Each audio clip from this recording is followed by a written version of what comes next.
नमस्कार. आज एक खूप जुनी गोष्ट आठवली मला. लहानपणी मी आमचे एक वैद्य होते दादा पेठे, त्यांच्या आश्रमात खूप राहिलो आहे आणि त्यांच्याकडून खूप गोष्टी शिकलेलो आहे.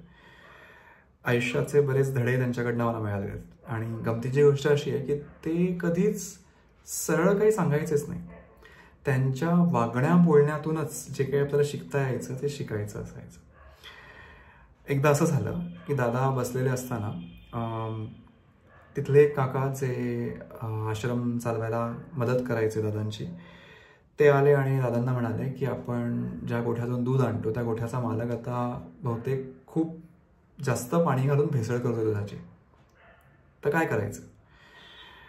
दादांनी अगदी 2 सेकंद विचार केला असेल आणि म्हणाले, राहू दे रे, कुठल्या तरी जन्माचं माझं देणं असेल त्याचं, आणि जर नसलं तर कधीतरी तो येईल माझं देणं परत करायला.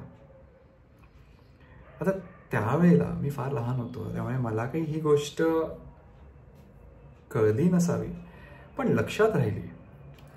आणि आज काहीतरी विचार करताना हे लक्षात आलं की बऱ्याच वेळा आपण काहीतरी चांगलं करतो किंवा चांगलं करायचा प्रयत्न करतो आणि मग आपली अपेक्षा असते की मी जर हे चांगलं करतोय किंवा करते तर आपल्याबरोबर असंच काहीतरी चांगलं व्हायला पाहिजे. गमतीची गोष्ट अशी आहे की नेहमीच काही असं होत नाही. आपण काहीतरी खूप आपल्या प्रमाणे खूप चांगलं करतो आणि आपल्याबरोबर थोडंसं वेगळं किंवा बऱ्याच वेळा उलटही होत असेल. तेव्हा जर आपण असा विचार केला की आपण जे चांगलं करतोय ते एखाद वेळेस आपण कोणीतरी चांगलं केलेलं परतफेड करत असलो तर, असं म्हटल्यावर लगेच तो जो काही आपल्याला त्या गोष्टीचा रुबाब असेल की आपण खूप काही चांगलं करतोय, खूप मोठी गोष्ट करतोय, तो लगेच नाहीसा होईल की नाही. म्हणजे ही शक्यता तर आहेच ना की आपल्याबरोबर, आता हे जन्मांचं काही मला कळत नाही, पण आपल्या ह्या आयुष्यात आपण आपल्याबरोबर कितीतरी लोकांनी कितीतरी चांगल्या गोष्टी केल्या असतील आणि आपण जेव्हा एखादी चांगली गोष्ट करायचा प्रयत्न करतो तर आपण परतफेडच करतोय अजून, असं होऊ शकतं ना, जरी ते आपल्याला कळत नसलं. कारण किती नशीबवान आहोत आपण जर आता आपण जिवंत आहोत, तर त्या आपल्या जिवंत असण्यामागे कितीतरी गोष्टी बरोबर झालेल्या आहेत आपल्याबरोबर रोजच, म्हणून आपण आहोत.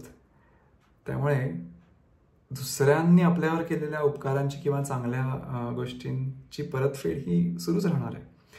तर असा विचार केला की त्या गोष्टी सहजपणे करून सोडून देणं शक्य होतं, सोपं जरी झालं नाही तरी.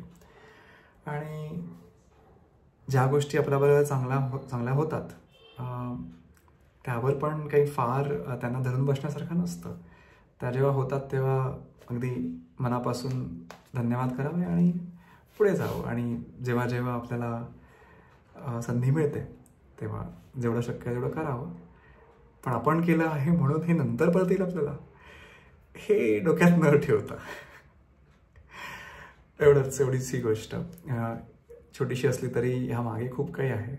विचार करा आणि सांगा काय वाटतं ते. ऐकल्याबद्दल धन्यवाद. भेटू पुन्हा.